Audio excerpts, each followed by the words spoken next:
ঢাকাই সিনেমার একসময়ের জনপ্রিয় চিত্রনায়িকা সাহারা। প্রায় ৬০টির মতো সিনেমায় অভিনয় করেছেন তিনি। তবে দীর্ঘ ৭ বছরের বেশি সময় ধরে অভিনয় থেকে দূরে আছেন তিনি। প্রিয়া আমার প্রিয়া ছবির সাকিব খানের এই নায়িকা যে আর অভিনয়ে ফিরবে না সে কথা আগেই জানিয়েছিলেন। বর্তমানে স্বামী সংসার নিয়েই ব্যস্ত আছেন অভিনেত্রী।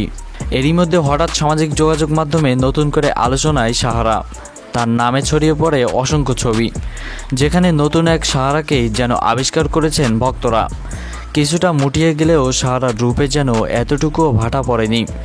অনেকে তার আকর্ষণীয় ফিগার নিয়েও বিভিন্ন মন্তব্য করছে ছবিগুলোর মন্তব্য ঘরে। ফেসবুকের বিভিন্ন চলচ্চিত্র গ্রুপে ছবিগুলো ছড়িয়ে পড়তেই নায়িকার এমন লুক দেখে নেটিজেনরা বিস্ময় প্রকাশ করেছে। অনেকেই সাহারাকে আবার সিনেমায় কামব্যাক করার পরামর্শ দিয়েছেন। তবে সত্যিটা হলো সাহারার নামে ভুয়া কিছু ছবি ফেসবুকে ঘুরে বেড়াচ্ছে। মূলত তাবাচ্ছুম নামের একটি ইনস্টাগ্রাম অ্যাকাউন্ট থেকে এই ছবিগুলো ছড়িয়ে পড়ে।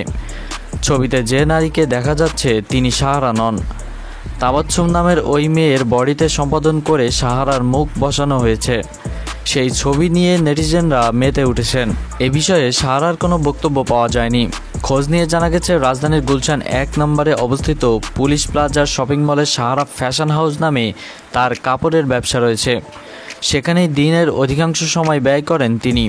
পাশাপাশি সংসার তো রয়েছেই। এই দুই ব্যস্ততার ভিড়েই হারিয়ে গেছেন এক সময় ঢাকাই সিনেমার জনপ্রিয় এই নায়িকা। তো ভিউয়ার্স, আমাদের আজকের আয়োজনে পর্যন্ত। ভিডিওটি ভালো লাগলে পেজে একটি ফলো দিয়ে পাশে থাকুন। ধন্যবাদ সকলকে।